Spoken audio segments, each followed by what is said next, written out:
The sound echoed through the quiet apartment. Breonna Taylor jolted awake, her heart pounding in her chest. "Who is it?" she whispered, clutching the sheets. "Breonna, it's the police. Open up!" A voice shouted outside, muffled by the pounding on the door. Breonna froze. Her mind raced. It was midnight. Who could be here at this hour? "Babe, someone's at the door," Kenneth Walker whispered, his voice tense. "Do you know who it is?" I don't know," Breonna stammered, fear gripping her. Another loud bang shattered the air. The door's hinges splintered. Kenneth's hand trembled as he reached for his gun, confusion and terror mixing in his mind. "They're breaking in," Kenneth shouted. "I don't know if it's him or someone else." The door burst open. Flashlights and uniforms flooded the room. "Police, get on the ground," shouted a voice. Guns raised, officers shouted in unison. In the chaos, Kenneth fired once, just once, thinking they were intruders. A shot rang out. Pain, screams, Breonna's world tilted. "No, Breonna!" Kenneth shouted as the room erupted with gunfire. Breonna felt it first as a burning sting in her side. She gasped, choking, trying to breathe. "Kenneth, it hurts." "Stay with me, Breonna. Stay with me," he screamed, diving beside her. But more shots rang out. 10 rounds from one officer, fired blindly through the patio door. Time slowed. Every sound was amplified. Every shadow a threat. Breonna's breaths came in ragged gasps. She tried to speak, but the words caught in her throat. "Someone, help me," she whispered, barely audible over the chaos. An officer barked orders, but no one checked on her. The ambulance that should have been on standby had been told to leave. Her life slipped further from reach with every second. Kenneth reached for the phone. "Someone kicked in the door and shot my girlfriend." His voice broke. "Please, help! She's hurting!" Minutes dragged on like hours. She could hear her own heartbeat thumping in her ears. She coughed, tried to move, and the world blurred. "Hang on, Breonna. Just hang on," Kenneth muttered, gripping her hand as the reality of the raid. The sudden violence, the injustice, hit him fully. Outside, neighbors peered through curtains, confusion, fear, horror in their eyes. None knew why this was happening. None knew she hadn't touched any drugs, hadn't harmed anyone. She was just a young woman, living her life, full of plans, full of dreams. Inside, Breonna's vision flickered. She could hear shouting, the officers arguing, one giving a radio report about someone barricaded with an AR. None of it made sense. She felt herself slipping. Kenneth's voice was trembling, pleading with the dispatcher.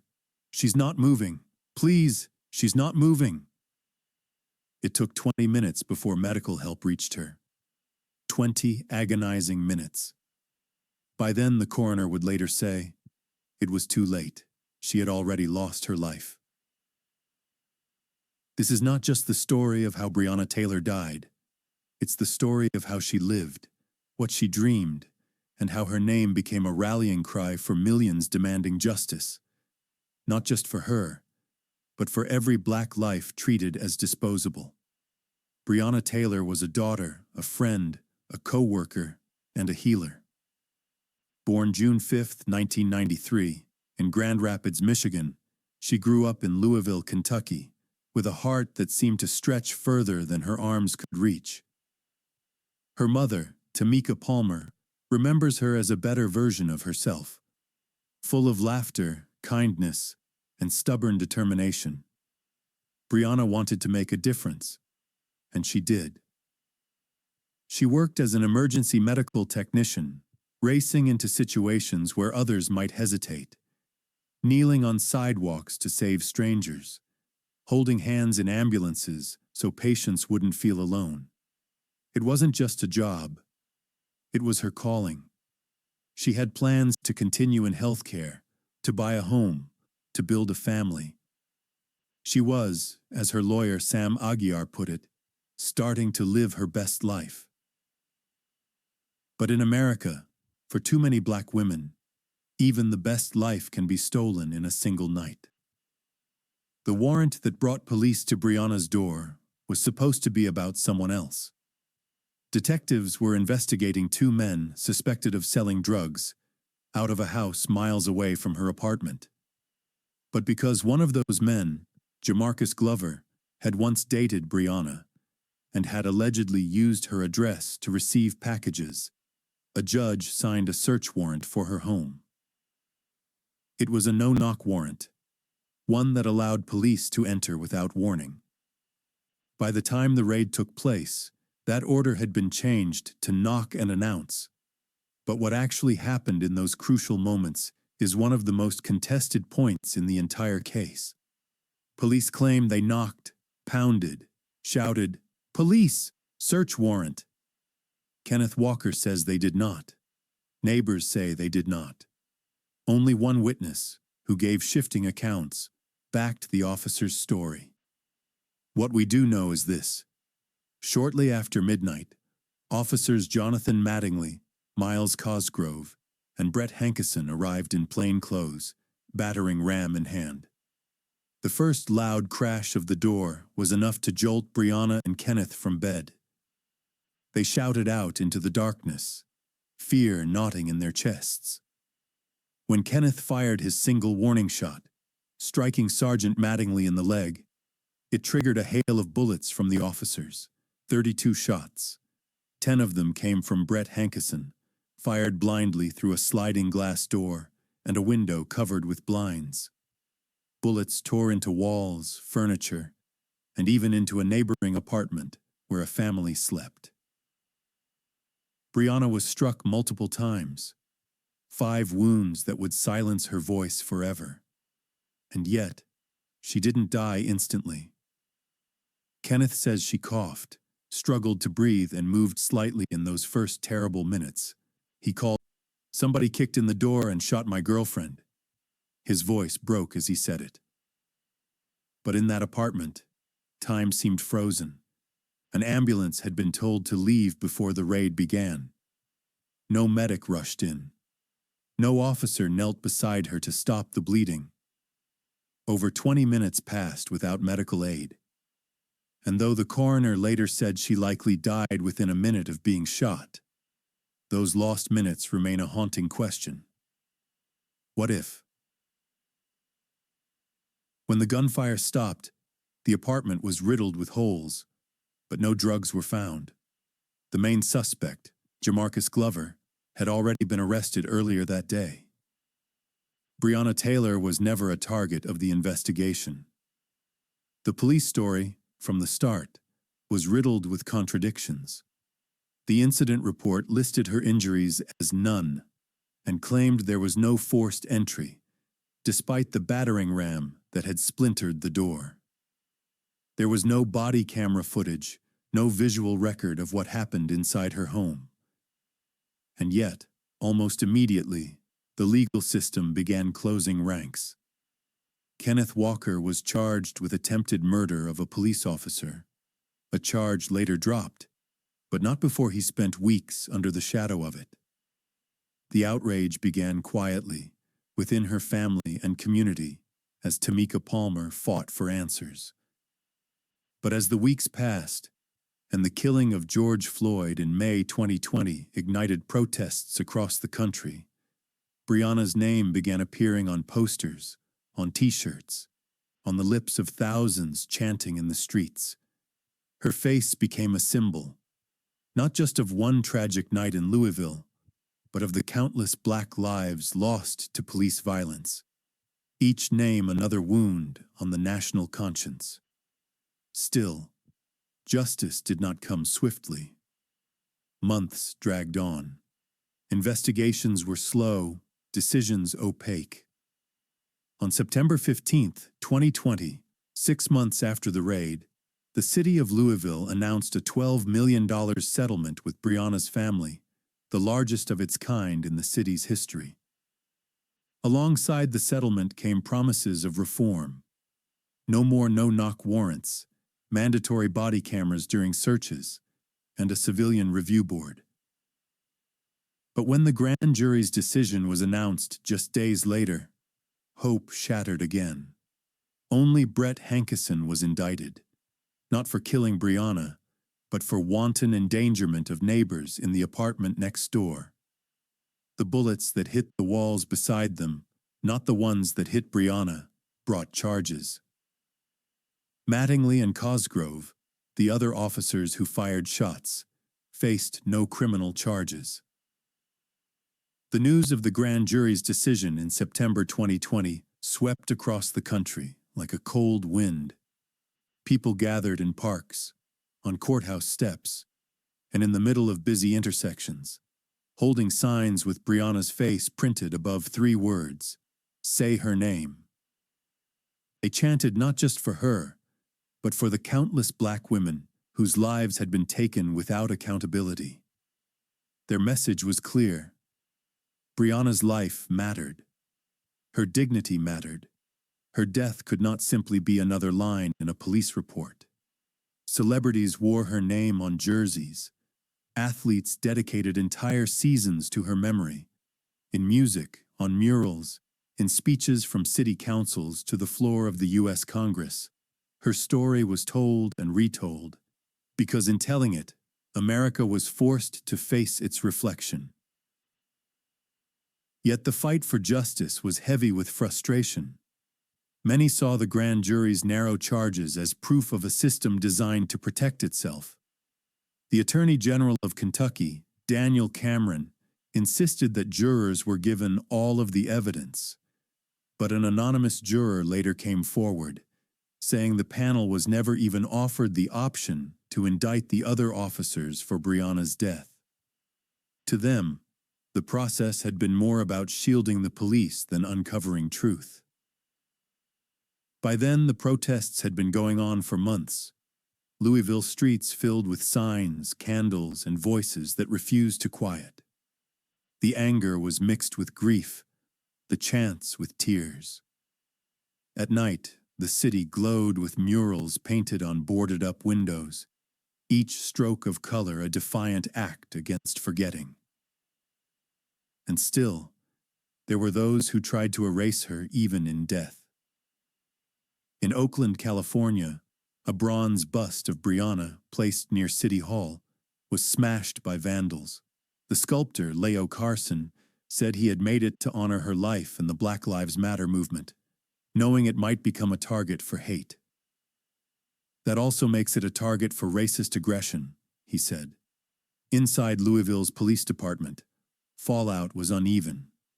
Brett Hankison was fired for extreme indifference to the value of human life. Miles Cosgrove and Joshua Janes eventually received termination letters. Cosgrove for firing the shots believed to have killed Breonna, Janes for lying on the search warrant affidavit. But Jonathan Mattingly, the officer who was shot in the leg that night, was placed on administrative reassignment. The officer's own words painted a picture far removed from public outrage. Mattingly would later say, "This is not relatable to a George Floyd. This is nothing like it. It's not an Ahmaud Arbery." To many, that statement missed the point entirely. It wasn't about comparing tragedies. It was about confronting a pattern of policing that too often left Black lives shattered without consequence. Even as the months turned to years, Breonna's family kept pressing for accountability. Tamika Palmer stood before crowds and cameras, her voice sometimes shaking, sometimes steel strong. "At this point," she said, "it's bigger than Breonna. It's bigger than just Black lives. We've got to figure out how to fix the city, how to heal from here." That healing, though, has never been easy. 2 years after the gunfire in that Louisville apartment, the Department of Justice stepped in. On August 4th, 2022, U.S. Attorney General Merrick Garland announced federal charges against 4 current and former Louisville police officers. The accusations were damning: falsifying the search warrant affidavit, covering up the lies afterward, and conspiring to obstruct the investigation. Joshua Janes, Detective Kelly Goodlett, and Sergeant Kyle Meany were charged with civil rights violations. Brett Hankison faced 2 counts for using unconstitutional excessive force, firing blindly through Breonna's covered windows and doors. These were not state charges. They were federal, and they cut to the heart of what Breonna's family had been saying from the start. This wasn't just a tragic accident. It was the result of lies, reckless actions, and a system that failed at every checkpoint. The DOJ's investigation went further. It found a pattern of discriminatory policing in Louisville: illegal searches, excessive force, and violations of First and Fourth Amendment rights. Black residents were disproportionately targeted. Traffic stops were often unjustified, and officers used tasers, dogs, and even chokeholds without cause. It wasn't just one night in March 2020. It was a culture. Breonna's death became a turning point in the conversation about police reform. Louisville banned no-knock warrants. The push for Breonna's law spread to other cities and states, aiming to ensure no one else would wake to a battering ram at their door for a crime they didn't commit. Her apartment is silent now, but her name lives on banners at protests, in the mouths of basketball players before games, in the painted faces of little girls who now know her story. For them, Breonna is not just a victim. She's a warning, a rallying cry, a reminder that justice delayed is justice denied. In the years since her death, her mother has turned grief into advocacy. Tamika Palmer works with organizations pushing for police accountability, speaking at rallies, and meeting with lawmakers. She's often said that when people shout, "Say her name," it's not just about Breonna. It's about every Black woman whose death could be ignored if the world stopped paying attention. That's the legacy. Not silence, but a movement that refuses to let her be forgotten.